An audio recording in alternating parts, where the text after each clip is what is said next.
بسم اللہ الرحمن الرحیم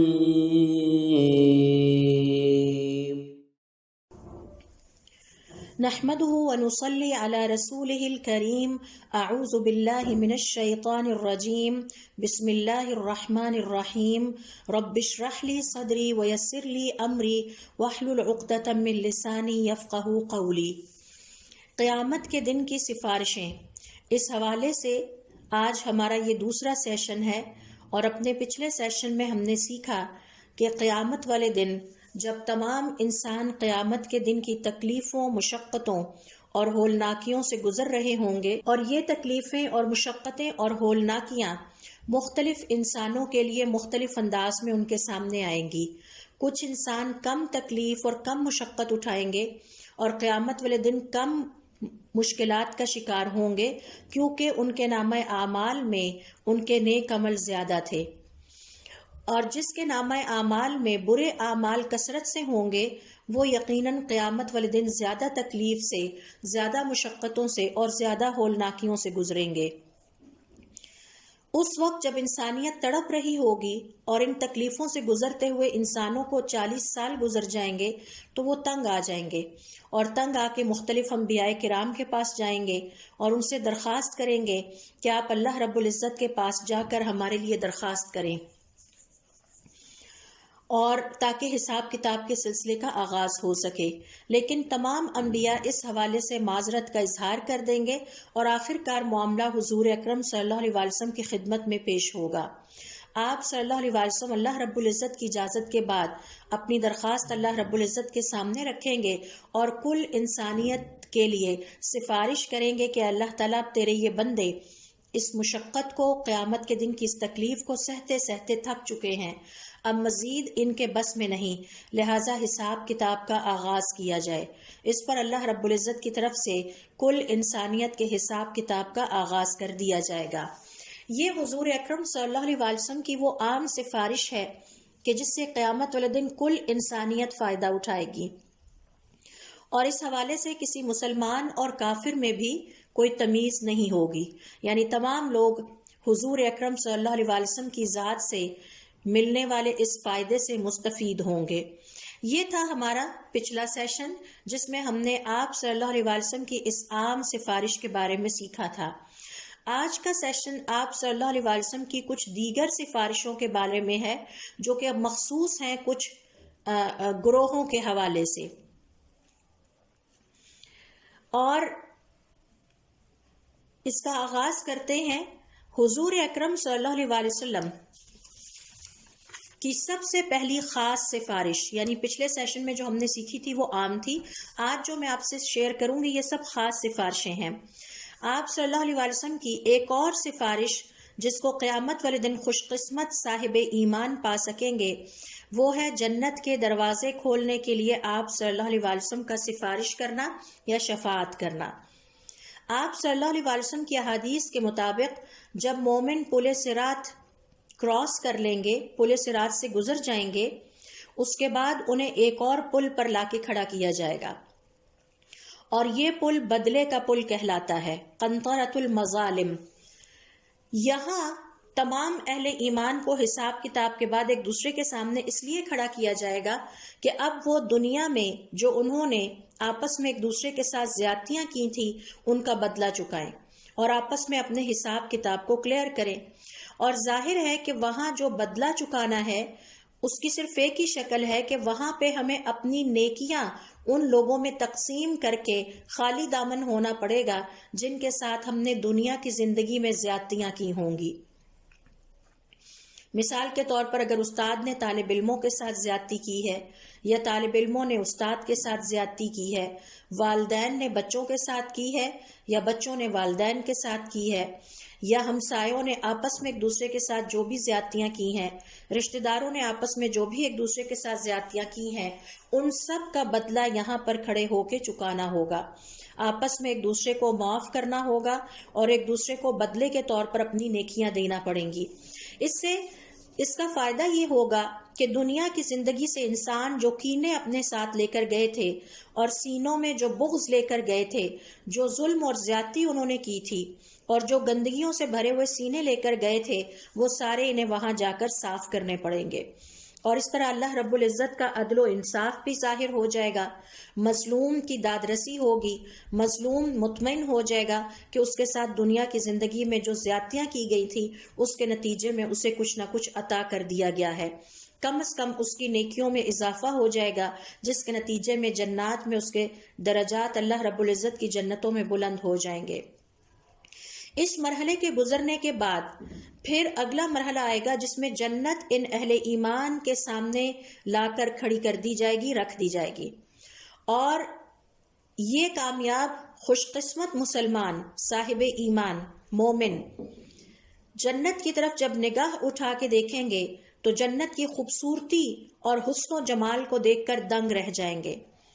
وہ اس کی دیواروں کو دیکھیں گے، اس سے پھوٹنے والے نور کو دیکھیں گے، اس کے محلات کو دیکھیں گے تو ان کے دل شوق سے اڑنے لگیں گے کہ کون سا لمحہ آئے جب وہ اللہ رب العزت کی ان جنتوں میں داخل ہو جائیں،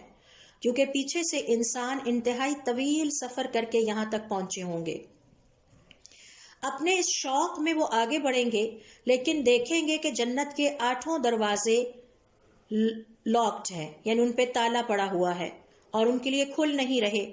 تو ایسے میں تمام کامیاب ہونے والے خوش قسمت مومن بے چین ہو کر دوبارہ انبیاء کی طرف پلٹیں گے، اور جس طرح پہلی سفارش کے لیے ایک نبی کے بعد دوسرے نبی کے پاس جاتے رہے، حضرت آدم علیہ السلام سے یہ سلسلہ شروع ہوگا، اسی طرح سے دوبارہ ہر پیغمبر کے پاس وہ جائیں گے اور ان سے درخواست کریں گے کہ اپنے رب سے ہمارے لیے سفارش کیجئے کہ وہ ہمارے لیے جنت کے دروازے کھول دے اور اب ہمیں جلد از جلد اس جنت میں داخل کر دے۔ بالکل جس طرح پہلی دفعہ تمام انبیاء نے معذرت کا اظہار کر دیا تھا اور پہلی عام سفارش کی اپنے اندر انہوں نے جرأت نہیں پائی، اسی طرح اب کی بار بھی تمام انبیاء اس سفارش سے معذرت کا اظہار کر دیں گے، یہاں تک کہ معاملہ حضور اکرم صلی اللہ علیہ وسلم کی خدمت میں پیش کیا جائے گا، اور حدیث کے مطابق آپ صلی اللہ علیہ وسلم اللہ رب العزت کے سامنے اپنا سر سجدے میں ڈال دیں گے اور اللہ رب العزت سے سفارش کریں گے، شفاعت کریں گے ان مومنوں کے لیے کہ اللہ تعالیٰ اب اپنے ان نیک بندوں کے لیے جنت کے دروازے کھول دیجئے۔ اور یہ سفارش یا اس سفارش کا اعزاز بھی صرف اور صرف حضور اکرم صلی اللہ علیہ وسلم کی ذات سے ہی اس کا تعلق ہے، یعنی آپ صلی اللہ علیہ وسلم کے علاوہ کسی اور پیغمبر کو یہ خاصیت اور یہ فضیلت اور یہ اعزاز عطا نہیں ہوا۔ انس ابن مالک رضی اللہ تعالیٰ عنہ کہتے ہیں کہ حضور اکرم صلی اللہ علیہ وسلم کا ارشاد ہے، انا اول الناس یشفع فی الجنت، میں سب سے پہلا انسان ہوں گا انسانوں میں سے جو جنت کے حوالے سے سفارش کرے گا،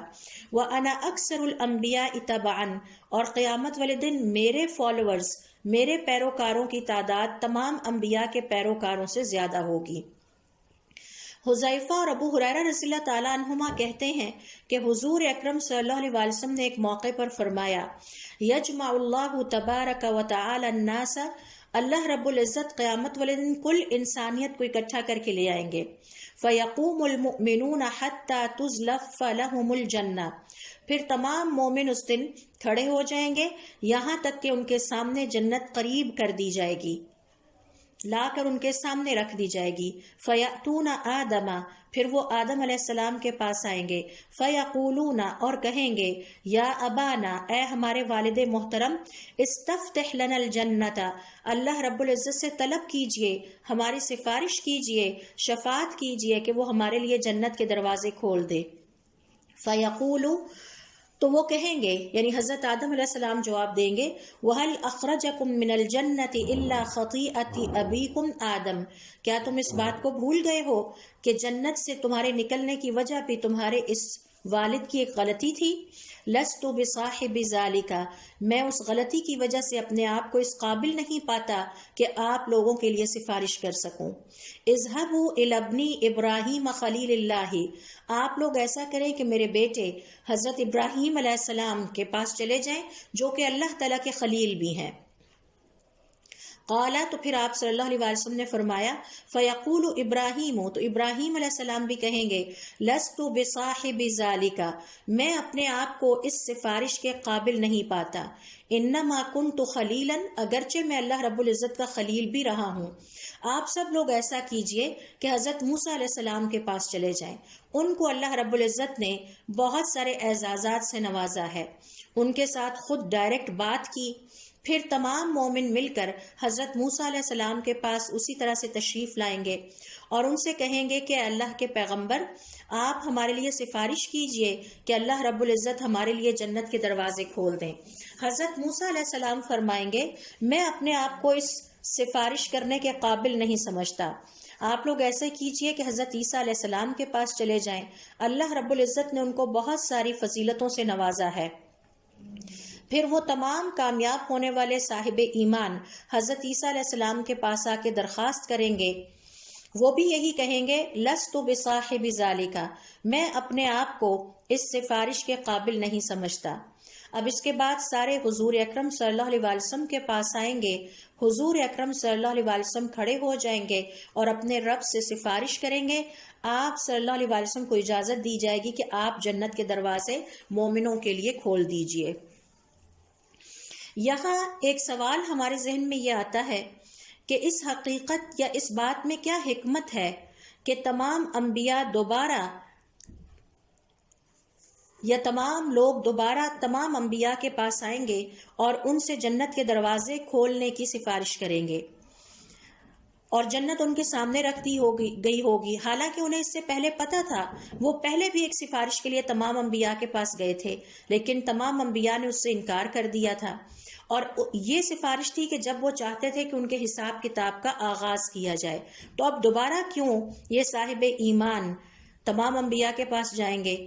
یہ کیوں نہیں ہوا کہ وہ صرف حضور اکرم صلی اللہ علیہ وسلم کے پاس سیدھے آتے جب جنت ان کے سامنے رکھ دی گئی تھی اور صرف آپ صلی اللہ علیہ وسلم سے بات کرتے تاکہ جنت کے دروازے ان کے لیے کھول دیے جائیں؟ اس کا جواب علماء کرام یہ دیتے ہیں کہ اس کی وجہ شاید یہ ہے کہ اس سے حضور اکرم صلی اللہ علیہ وسلم کی فضیلت اور آپ صلی اللہ علیہ وسلم کا اللہ کے ہاں جو رتبہ ہے وہ کل انسانیت پر واضح ہو جائے گا اور ظاہر ہو جائے گا۔ اور اس سے مراد یہ بھی ہے کہ پہلی دفعہ جب تمام انسان پہلی عام سفارش کے لیے تمام انبیاء کے پاس گئے تو اس میں کفار کی تعداد زیادہ تھی، اور کفار کو اس بات کی جلدی تھی کہ ان کا حساب جلد از جلد کر دیا جائے، کیونکہ کفار اپنے کفر کی وجہ سے قیامت والے دن ایک مومن کے مقابلے میں زیادہ تکلیفوں سے اور مشقتوں سے گزریں گے، اور وہ عام سفارش ہے تو اس وقت مسلمان اور کفار سارے مل کر مختلف انبیاء کے پاس جائیں گے، جبکہ اس کے مقابلے میں جب یہ دوسری خاص سفارش آئے گی تو اس میں صرف صاحب ایمان یعنی وہ مسلمان جو آخرت کی زندگی میں کامیابی کو پا گئے وہ تمام کے تمام مل کر تمام انبیاء کے پاس دوبارہ جائیں گے، اور اس طرح سے جو پہلے جانے والے لوگ ہیں وہ اور ہیں اور دوسری دفعہ جانے والے لوگ مختلف انبیاء کے پاس اور ہیں، اور گمان یہی ہے کہ یہ جو دوسری دفعہ انبیاء کے پاس جائیں گے یہ پہلی دفعہ نہیں جائیں گے۔ اس کی وجہ یہ ہے کفار اور اللہ رب العزت کی نافرمانی کرنے والے مسلمانوں پر قیامت کا دن بڑا بھاری اور مشقت والا ہوگا، جبکہ اس کے مقابلے میں اللہ تعالیٰ کے فرما برداروں کے لیے یہ دن بہت ہلکا پھلکا ہوگا، حتیٰ کہ بعض علماء کا کہنا ہے کہ آپ صلی اللہ علیہ وسلم کی حدیث سے پتہ چلتا ہے جو کامیاب ہونے والے مومن ہیں وہ اللہ رب العزت کی خاص حفاظت میں اس دن ہوں گے، اور انہیں بس اتنی سی تکلیف ہوگی جیسے دنیا کی زندگی میں کسی کو زکام ہوتا ہے، جبکہ اس کے مقابلے میں اللہ رب العزت کے نافرمان مسلمانوں کو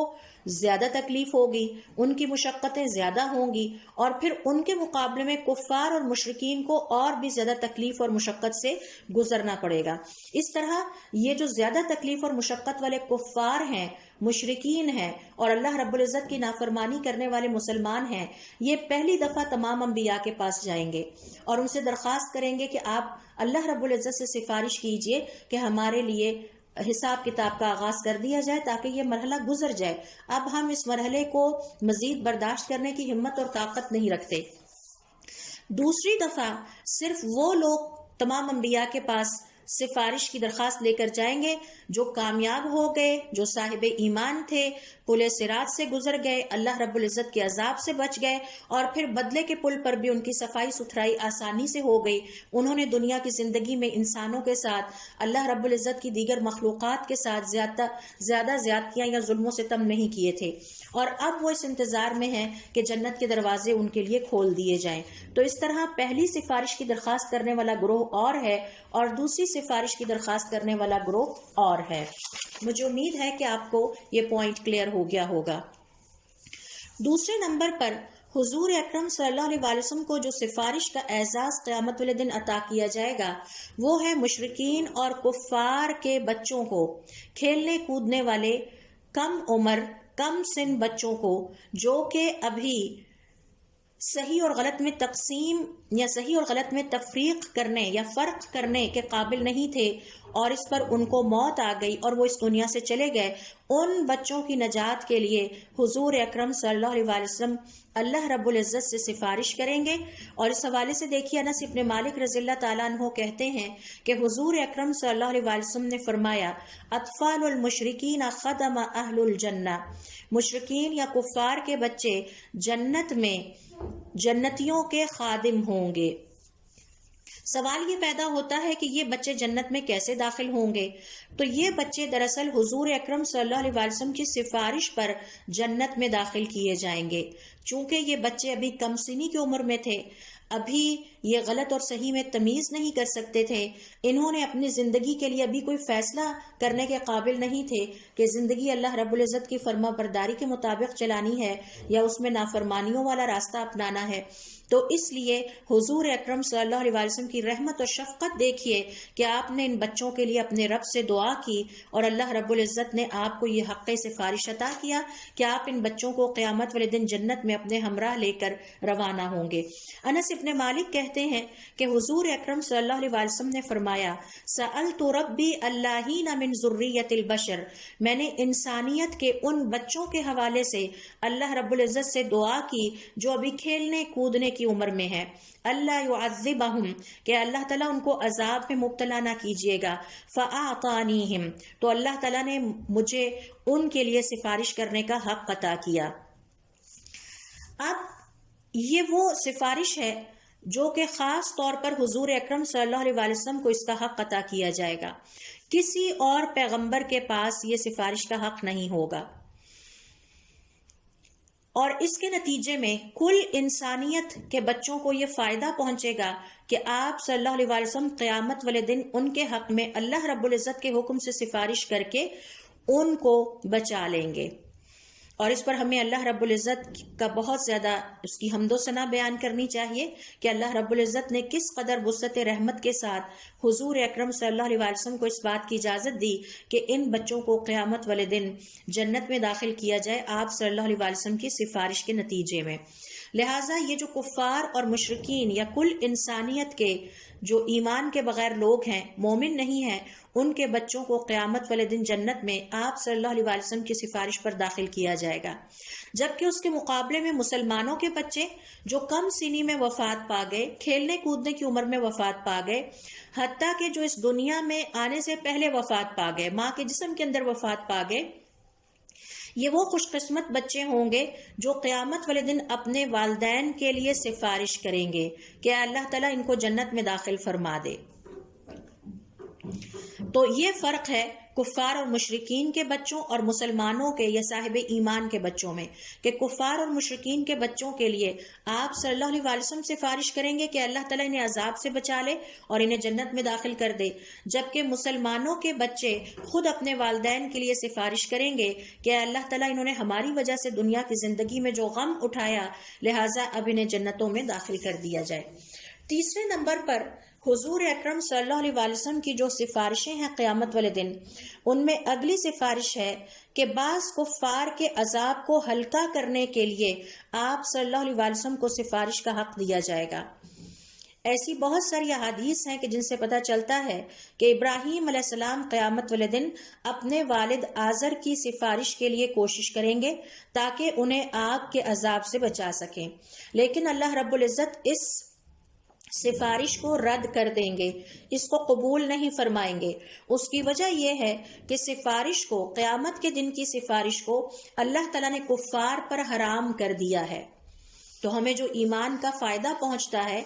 ایمان کے جو بہت سارے فائدے پہنچتے ہیں، ان میں سے ایک یہ ہے کہ ہم پر آپ صلی اللہ علیہ وسلم کی یہ سفارشیں حرام نہیں ہیں، جبکہ کفار پر یہ سفارشیں حرام ہیں۔ تاہم آپ صلی اللہ علیہ وسلم کو قیامت والے دن کچھ کفار کے لیے سفارشوں کی اجازت دی جائے گی۔ مثال کے طور پر آپ صلی اللہ علیہ وسلم کو اجازت دی جائے گی کہ آپ اپنے چچا ابو طالب کے لیے سفارش کر سکتے ہیں تاکہ ان کے عذاب کو ہلکا کر دیا جائے،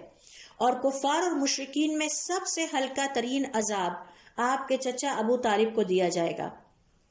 اور اس کے ہلکا ہونے کی وجہ بھی آپ صلی اللہ علیہ وسلم کی سفارش کرنا ہے، اور یہ وہ خاص سفارش ہے جس کا تعلق دیگر انبیاء کے مقابلے میں صرف حضور اکرم صلی اللہ علیہ وسلم کی ذات سے ہے، اور اس حوالے سے کسی اور پیغمبر کو اس سفارش کا حق نہیں دیا گیا۔ ابو سعید الخدری رضی اللہ تعالیٰ عنہ کہتے ہیں کہ انہوں نے حضور اکرم صلی اللہ علیہ وسلم کو فرماتے ہوئے سنا جب ان کے پاس ان کے چچا ابو طالب کا ذکر کیا گیا، فقالا، تو آپ صلی اللہ علیہ وسلم نے فرمایا، لعلہ تنفعہ شفاعتی، مجھے امید ہے کہ میری سفارش سے قیامت والے دن انہیں فائدہ ہوگا، یوم القیامتی، قیامت والے دن، فیجعل فی ضحضاح من النار یبلغ کعبیہ یغلی منہ ام دماغہ، انہیں آگ کے ایسے جوتے پہنائے جائیں گے جن سے ان کا دماغ ان کے سر کی کھوپڑی کے اندر ابل رہا ہوگا۔ تو یہ ہلکا ترین عذاب ہوگا، یا ان کے عذاب میں تخفیف کر کے انہیں اس لیول پر لایا جائے گا جس کا ذکر حضور اکرم صلی اللہ علیہ وسلم نے اس حدیث میں بذات خود فرمایا ہے۔ عباس ابن عبد المطلب کہتے ہیں کہ حضور اکرم صلی اللہ علیہ وسلم سے کسی کہنے والے نے کہا، ما اغنیت عن عمک، آپ نے اپنے چچا کو کیا فائدہ پہنچایا؟ فَإِنَّهُ كَانَ يَحُوطُكَ، وہ آپ کا بڑا خیال کرتے تھے، وَيَغْضَبُ لَكَ، اور آپ کی خاطر دوسروں سے ناراض ہو جاتے تھے۔ قال، آپ صلی اللہ علیہ وسلم نے فرمایا، انہیں جہنم کی کسی سب سے نچلی وادی سے نکال کر لایا جائے گا، اور اگر میں نہ ہوتا تو وہ اس سب سے نچلی وادی میں پڑے رہ جاتے، اور پھر لا کر انہیں ایسے جوتے پہنائے جائیں گے کہ جو آگ سے ابل رہے ہوں گے، یہ جن میں آگ اتنی شدید ہوگی کہ اس کے نتیجے میں ان کا دماغ ان کے سر کے اندر ابل رہا ہوگا۔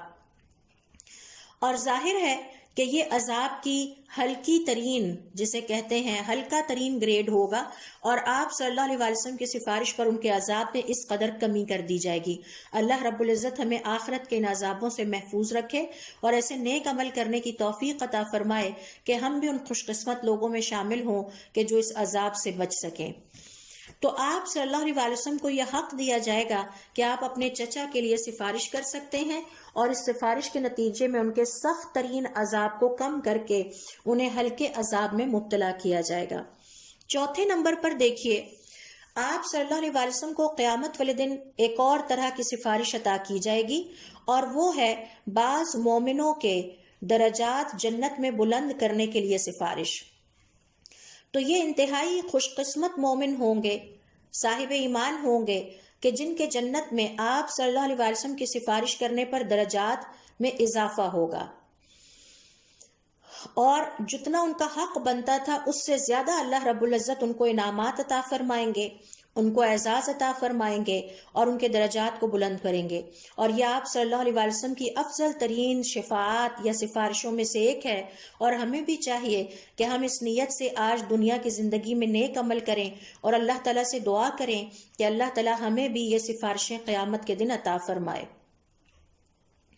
ام سلمہ رضی اللہ تعالی عنہ کہتی ہیں، حضور اکرم صلی اللہ علیہ وسلم ہم پر داخل ہوئے اس حالت میں کہ ابو سلمہ کا آخری وقت قریب تھا اور ان کی آنکھیں کھلی رہ گئیں، تو آپ صلی اللہ علیہ وسلم نے اپنے دست مبارک سے ان کی آنکھوں کو بند کیا اور پھر فرمایا، ان الروح اذا قبض تبعہ البصر، روح جب قبض ہوتی ہے تو نگاہیں اس کا پیچھا کرتی ہیں۔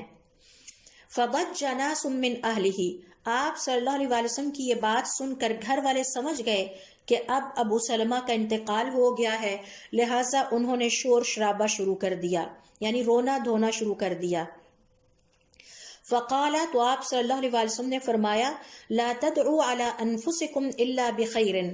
اپنے بارے میں جو بھی دعا کرو، جو بھی بات کرو، وہ خیر والی ہونی چاہیے۔ فإن الملائکۃ یؤمنون علی ما تقولون، کیونکہ اس وقت اللہ رب العزت کے فرشتے آپ کی ہر بات پر آمین کہہ رہے ہیں۔ اگر آپ کو یاد ہو تو ہم نے آسمان کی کنجیاں نامی ایک سیشن میں سیکھا تھا کہ دعاؤں کی قبولیت کے جو اوقات ہیں ان میں سے ایک وقت وہ ہے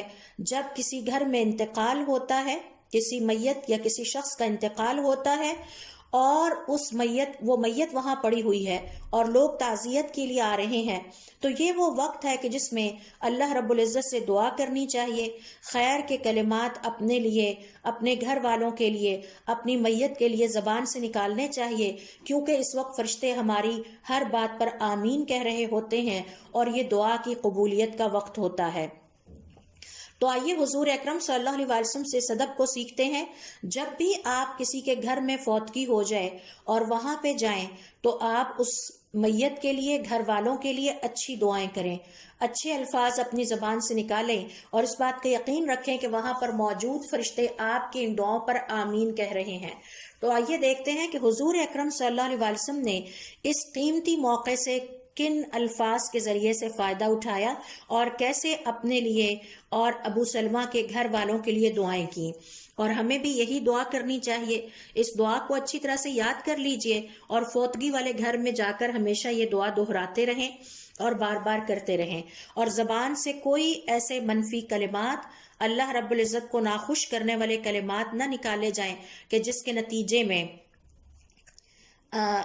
جو ہے وہ ہم اللہ رب العزت کو ناراض کر بیٹھیں اور دعا کی اس قبولیت کے لمحات میں غلط دعا اپنے لیے یا اپنے گھر والوں کے لیے یا میت کے لیے نہ کی جائے۔ تو آپ صلی اللہ علیہ وسلم نے کیا دعا کی؟ اللہم اغفر لأبی سلمۃ، اے اللہ تعالیٰ ابی سلمہ کے لیے مغفرت کر دیجئے، بخشش کر دیجئے، وارفع درجتہ فی المہدیین، اور ہدایت پانے والوں میں ان کے درجات بلند کر دیں، وَاخْلُفْهُ فِي عَقِبِهِ فِي الْغَابِرِينَ، اور ان کے پیچھے رہ جانے والے ان کے گھر والوں کا آپ وارث بن جائیے، وَاغْفِرْ لَنَا، اے اللہ تعالیٰ ہمیں بھی معاف کر دیجئے، وَلَهُ، اور ان کو بھی، یا رب العالمین، اے رب العالمین، وَافْسَحْ لَهُ فِي قَبْرِهِ، اور ان کی قبر کو کشادہ کر دیجئے، وَنَوِّرْ لَهُ فِيهِ، اور ان کی قبر کو ان کے لیے منور کر دیجئے۔ تو کس قدر خوبصورت دعا ہے جو کہ حضور اکرم صلی اللہ علیہ وسلم نے اس موقع پر کی جب کہ ابو سلمہ کی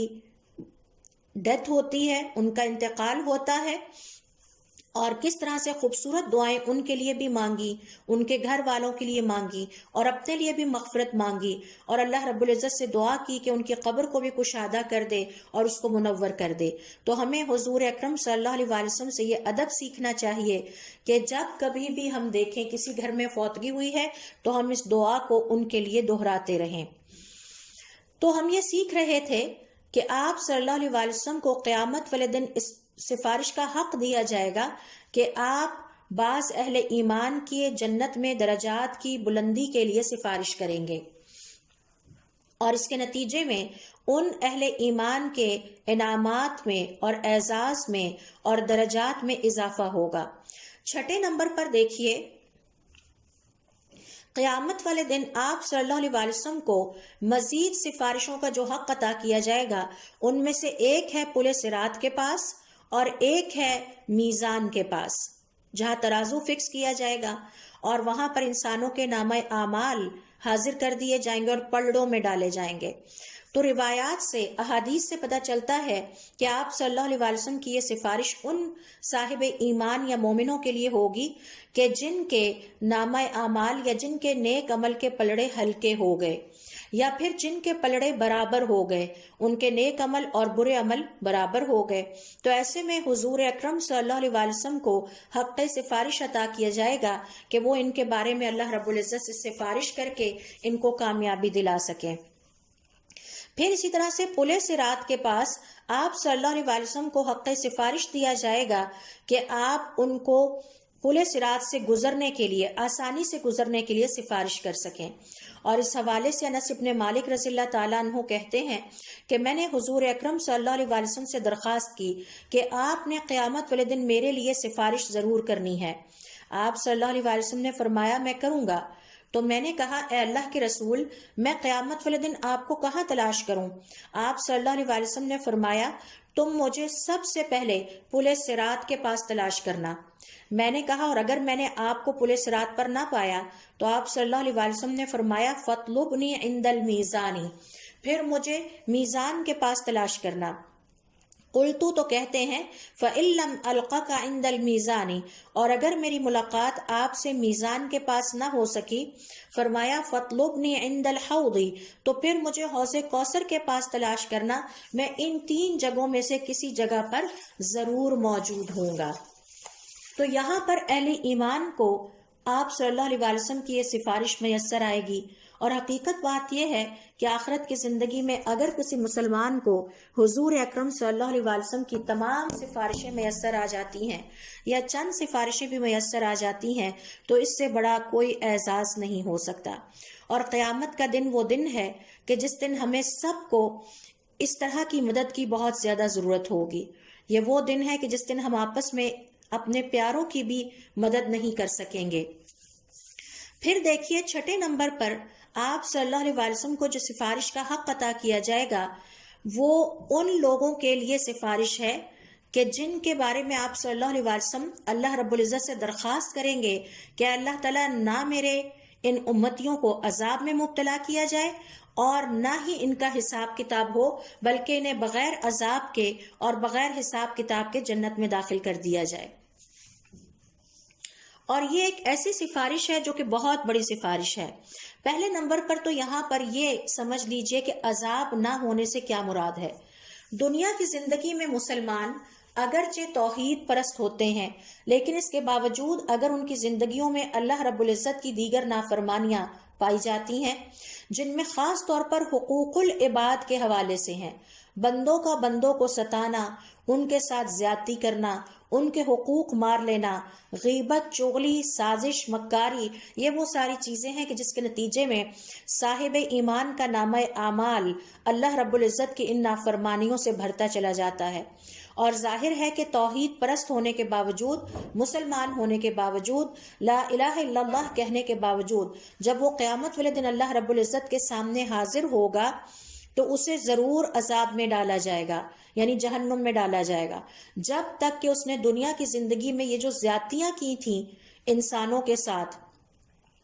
ان کا حساب، ان کا بدلہ نہ چکا لے، اس کے بعد پھر اسے نکال کر جنت میں بھیجا جائے گا۔ تو یہ ہے آپ صلی اللہ علیہ وسلم کی اس حدیث کا مطلب کہ جس میں آپ صلی اللہ علیہ وسلم فرماتے ہیں کہ میری یہ سفارش ان لوگوں کے لیے ہوگی جن کے لیے میں سفارش کروں گا کہ نہ انہیں عذاب میں ڈالا جائے اور نہ ان سے حساب لیا جائے اور ان کو جنت میں داخل کر دیا جائے۔ ابو ہریرہ رضی اللہ تعالیٰ عنہ کہتے ہیں کہ حضور اکرم صلی اللہ علیہ وسلم نے فرمایا میں نے اپنی امت کے لیے اللہ رب العزت سے سفارش مانگی۔ اللہ رب العزت نے فرمایا لَكَ 70 أَلْفًا يَدْخُلُونَ الْجَنَّةَ بِغَيْرِ حِسَابٍ وَلَا عَذَابٍ، ہم آپ کو خوشخبری سناتے ہیں کہ آپ کے امتیوں میں سے آپ کی سفارش پر 70,000 افراد کو بغیر حساب کے اور بغیر عذاب کے جنت میں داخل کیا جائے گا۔ اور یہ آپ صلی اللہ علیہ وسلم کی بہت بڑی سفارش ہے۔ ابو امامہ کہتے ہیں کہ حضور اکرم صلی اللہ علیہ وسلم نے اپنی اس حدیث کی مزید تشریح ایک اور حدیث میں فرمائی ہے وعدنی ربی، میرے رب نے مجھ سے وعدہ کیا ہے کہ جنت میں میری امت میں سے 70,000 افراد بلا عذاب اور بلا حساب میری سفارش پر داخل کیے جائیں گے۔ اور اس 70,000 کی کیفیت کیا ہے کہ اس 70,000 میں سے ہر 1000 کے ساتھ مزید 70,000 ہوں گے، اور اس کے علاوہ میرے رب کی 3 مٹھیاں۔ تو آپ اندازہ لگائیے کہ کس قدر عظیم تعداد میں، بہت بڑی تعداد میں آپ صلی اللہ علیہ وسلم کی امت کے افراد آپ صلی اللہ علیہ وسلم کی اس سفارش سے مستفید ہوں گے۔ یعنی 70,000 افراد، اس 70,000 میں سے ہر 1000 کے ساتھ مزید 70,000، اور پھر اس کے علاوہ اللہ رب العزت کی 3 مٹھیاں۔ تو یہ ہم دیکھ سکتے ہیں کہ 3 طرح کے گروہ بنتے ہیں۔ پہلا گروہ 70,000 افراد ہیں، دوسرا گروہ ہر 1000 کے ساتھ پھر 70,000 ہیں، اور تیسرا گروہ آپ کے خوش قسمت کامیاب ہونے والے امتیوں کا، جن کا نہ حساب ہوگا، نہ انہیں عذاب دیا جائے گا قیامت والے دن، وہ ہے تیرے رب کی 3 مٹھیاں۔ اور ظاہر ہے کہ یہ جو 3 مٹھیاں ہیں یہ ان 70,000 کے ہر 1000 کے ساتھ 70,000 سے بھی زیادہ ہیں، اور اس طرح اللہ رب العزت کی رحمت اور اللہ رب العزت کی اس امت سے محبت خاص طور پر واضح ہو جائے گی۔ اور پھر اللہ رب العزت کا یہ فرمانا کہ میں نے اپنی رحمت کے 99 حصے قیامت کے دن کے لیے رکھے ہیں، وہ بھی واضح ہو جائیں گے۔ تو کس قدر خوش قسمتی ہے کہ اگر ہمارا نام بھی اس کسی نہ کسی کیٹیگری میں آ جائے، ہم بھی دنیا کی زندگی میں ایسے نیک عمل کر جائیں کہ قیامت والے دن حضور اکرم صلی اللہ علیہ وسلم کی ان سفارشوں سے ہم فائدہ اٹھا سکیں۔ حضور اکرم صلی اللہ علیہ وسلم کی احادیث سے ایسے چند اعمال کا پتہ چلتا ہے کہ جن کے کرنے والے کے لیے خوشخبری سنائی گئی ہے کہ جو کوئی بھی نیک اعمال کو کر لے گا، قیامت والے دن نہ تو اس کا حساب ہوگا، نہ ہی اسے عذاب سے گزرنا پڑے گا، نہ ہی وہ عذاب میں مبتلا ہوگا۔ تو آئیے دیکھتے ہیں خاص طور پر وہ نیک عمل کون سے ہیں کہ جن کے کرنے والوں کو اللہ رب العزت کی طرف سے یہ عظیم خوشخبری سنائی گئی ہے۔ اور اگر آپ احادیث کا مطالعہ کریں تو جب ان نیک اعمال کا ذکر آتا ہے، یعنی اعمال صالحہ کا ذکر آتا ہے، تو اس پر ہم مزید حدیث میں یہ الفاظ پڑھتے ہیں کہ یہ وہ نیک عمل ہیں جن پر اللہ رب العزت ہنس پڑتے ہیں۔ اور ایک اور حدیث میں آتا ہے کہ جب اللہ رب العزت کسی بندے پر ہنس پڑے تو اس کا مطلب یہ ہوتا ہے کہ اب اللہ کا یہ نیک بندہ جنت میں بغیر حساب کے داخل ہوگا اور آخرت کی زندگی میں اسے کسی عذاب سے نہیں گزرنا پڑے گا۔ تو آئیے دیکھتے ہیں کہ یہ نیک عمل کون سے ہیں، اور یہ آخری قسم کی سفارش کو پانے کے لیے، یعنی جو میں نے آپ سے ابھی ذکر کیا کہ 70,000 افراد میری امت کے ایسے ہوں گے جو بغیر عذاب کے اور حساب کے جنت میں داخل کیے جائیں گے، اور پھر ہر 1000 کے ساتھ مزید 70,000 اور تیرے رب کی 3 مٹھیاں۔ تو یہ خوش قسمت یہ عمل دنیا کی زندگی میں کرتے تھے۔ نمبر 1، اللہ رب العزت پر مکمل توکل کرنا، اور اس کے لیے وہ کسی دم درود کا سہارا نہیں لیتے تھے، اور پچنے نہیں لگواتے تھے، تعویذ گنڈوں کا استعمال نہیں کرتے تھے، کسی جادوگر کے پاس نہیں گئے، مستقبل کے حالات معلوم کرنے کے لیے نہیں گئے، پیشین گوئیوں کی خاطر ادھر ادھر نہیں پھرے، فال والے طوطے کے پاس نہیں گئے، حتیٰ کہ انہوں نے کسی قسم کی یہ جو شرکیہ عمل ہیں ان سے اپنے آپ کو بچائے رکھا اور صرف اللہ تعالیٰ پر توکل کرتے رہے۔ عمران ابن حسین کہتے ہیں کہ حضور اکرم صلی اللہ علیہ وسلم نے فرمایا، میری امت میں سے 70,000 خوش قسمت مومن ایسے ہوں گے جو بغیر حساب کے جنت میں داخل کیے جائیں گے۔ صحابہ کرام نے اشتیاق سے پوچھا، اللہ کے رسول وہ کون ہوں گے؟ آپ صلی اللہ علیہ وسلم نے فرمایا، ہم الذین لا یسترقون، یہ وہ لوگ تھے جو دم نہیں کرواتے تھے۔ دم کرنا بری بات نہیں ہے، دم نہیں کرواتے تھے، یعنی کسی کے پاس دم کروانے کی خاطر نہیں جاتے تھے، نہ جھاڑ پھونک کرواتے تھے، نہ تعویذ گنڈے لیتے تھے، نہ ہی آگ کے پچنے لگواتے تھے، اور یہ صرف اپنے رب پر توکل کیے رہتے تھے اور اپنے رب سے دعائیں کرتے تھے اور خود اپنے آپ کو دم کر لیتے تھے۔ دوسرا نیک عمل کہ جو کوئی بھی کسی قسم کی ایسی بیماری پر صبر کرے کہ جس میں اس کے حواس جاتے رہیں، اسے جنون کی بیماری کہتے ہیں۔ آپ کے ہاں جیسے آج کل مرگی کی بیماری ہوتی ہے جس میں انسان اچانک گر جاتا ہے اور اپنے حواس پر کنٹرول نہیں رکھ سکتا۔ ابو ہریرہ رضی اللہ تعالیٰ عنہ کہتے ہیں کہ ایک خاتون آپ صلی اللہ علیہ وسلم کے پاس آئی جسے اس طرح کی کوئی بیماری لاحق تھی کہ جس میں اسے دورے پڑتے تھے بے ہوشی کے اور وہ اپنے حواس کھو بیٹھتی تھی۔ تو اس نے آ کے حضور اکرم صلی اللہ علیہ وسلم سے درخواست کی کہ اللہ کے پیغمبر میرے لیے دعا کر دیجئے کہ اللہ تعالیٰ مجھے شفا عطا فرمائے۔ آپ صلی اللہ علیہ وسلم نے فرمایا، اگر تم چاہو تو میں تمہارے لیے اللہ تعالیٰ سے دعا کر سکتا ہوں کہ وہ تمہیں شفا عطا کرے، اور اگر تم چاہو تو تم صبر کرو اس بیماری پر، اور قیامت کے دن کے لیے تمہاری خوشخبری ہے تمہارے لیے کہ تمہیں بغیر کسی حساب کتاب کے جنت میں داخل کر دیا جائے گا۔ خاتون نے یہ سن کر کہا، میں صبر کروں گی تاکہ قیامت والے دن مجھے کسی قسم کا حساب نہ دینا پڑے۔ تیسرے نمبر پر جو نیک عمل کسی بھی مسلمان کو اس بہت بڑے انعام کا مستحق بناتا ہے کہ قیامت والے دن اسے بلا حساب جنت میں داخل کر دیا جائے، وہ ہے کہ جس نے اللہ رب العزت کی خاطر پہلی صف میں جہاد میں حصہ لیا اور ادھر ادھر کسی چیز کی طرف ملتفت اور متوجہ نہیں ہوا، یہاں تک کہ وہ اللہ رب العزت کی راہ میں مارا گیا۔ نعیم ابن عمار کہتے ہیں کہ ایک شخص نے حضور اکرم صلی اللہ علیہ وسلم سے سوال کیا، شہداء میں سے افضل ترین کون ہے؟ اور اس سوال کا مطلب ہے کہ ہر شہید ایک جیسے رتبے پر نہیں ہے، کچھ شہداء افضل ترین ہوں گے اور کچھ ان سے کم رتبے پر ہوں گے۔ آپ صلی اللہ علیہ وسلم نے فرمایا، وہ جو کہ اللہ کے دشمن سے پہلی صف میں شامل ہو کر جہاد کرتا ہے اور ادھر ادھر متوجہ نہیں ہوتا، یعنی فوکس رہتا ہے اپنے ٹاسک کے اوپر یہاں تک کہ وہ اللہ کی راہ میں مارا جاتا ہے یا وہ مارے جاتے ہیں، یہ وہ لوگ ہیں کہ جنہیں اللہ رب العزت جنت کے بالائی محلات میں ٹھہرائیں گے، اور یہ اللہ رب العزت کی جنتوں کے بالائی محلات کی طرف روانہ ہو جاتے ہیں۔ تو یہ اسپیشل قسم کا جسے کہتے ہیں جگہ ہوگی، جنت کے بالائی حصے خوبصورت ترین حصے ہوں گے، بالکل اسی طرح سے جیسے آج دنیا کی زندگی میں ہم بالائی علاقوں کو زیادہ خوبصورت سمجھتے ہیں، اور جو پہاڑ کے اوپر جتنی بلندی پہ جو علاقہ ہوتا ہے وہ اتنا زیادہ خوبصورت ہوتا ہے۔ اسلام آباد میں E7 کا جو علاقہ ہے وہ اسی لیے بہت خوبصورت سمجھا جاتا ہے کہ وہ نیچر کے زیادہ قریب ہے، تو انہیں وہاں کے محلات میں ٹھہرایا جائے گا اور تمہارا رب ان پر ہنس پڑتا ہے، اور جب تمہارا رب کسی بندے کے دنیاوی نیک عمل پر ہنس پڑے تو اس کا مطلب ہے کہ اب آخرت کی زندگی میں ایسے شخص کا حساب نہیں ہے۔ تو کس قدر عظیم انعامات ہیں اللہ رب العزت کے جو کہ آخرت کی زندگی میں ہمارا انتظار کر رہے ہیں، اور ہم نے صرف جد و جہد کرنی ہے، دنیا کی اس زندگی کو بہت سوچ سمجھ کر لمحہ لمحہ اللہ رب العزت کی فرما برداری میں گزارنا ہے، تو انشاءاللہ ضرور یہ اعزاز قیامت والے دن ہمیں بھی نصیب ہوں گے۔ چوتھے نمبر پر جو نیک عمل اس آخری عظیم سفارش کا مستحق ایک صاحب ایمان کو بنا سکتا ہے، وہ یہ ہے کہ کوئی مسلمان جب اس وقت بھی جہاد میں لگا رہے اور اللہ کے دشمن سے لڑتا رہے جب اس کے ساتھی جہاد چھوڑ کر بھاگ جائیں۔ پھر آپ صلی اللہ علیہ وسلم کی حدیث سے پتہ چلتا ہے کہ وہ مومن بھی کہ جو رات کے وقت اپنی ذاتی خواہش کو چھوڑ کر، اپنے نرم گرم بستر کو چھوڑ کر اللہ رب العزت کے سامنے قیام اللیل کے لیے کھڑا ہو جاتا ہے،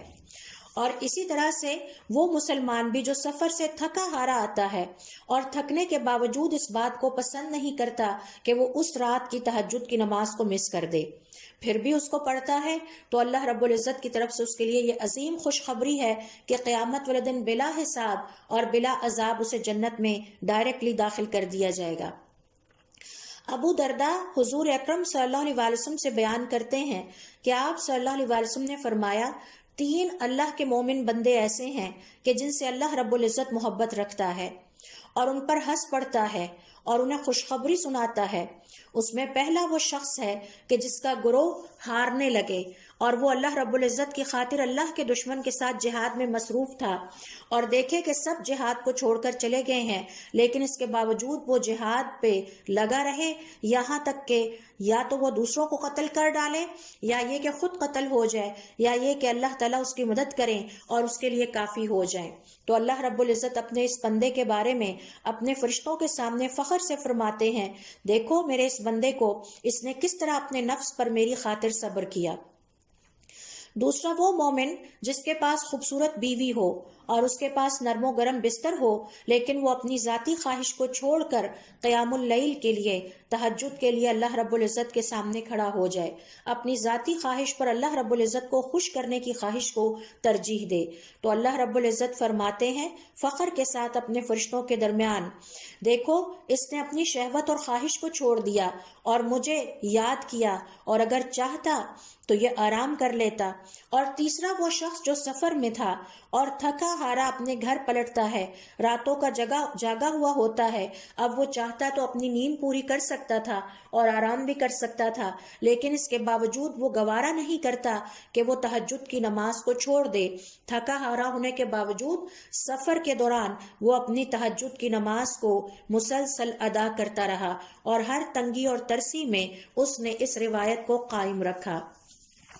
تو یہ ہیں وہ چند اعمال کہ جن کے کرنے والے انشاءاللہ اگر خلوص دل کے ساتھ اور پورے اخلاص کے ساتھ دنیا کی زندگی میں نیک اعمال کو سر انجام دیتے ہیں تو اس کے نتیجے میں امید کی جاتی ہے کہ قیامت والے دن وہ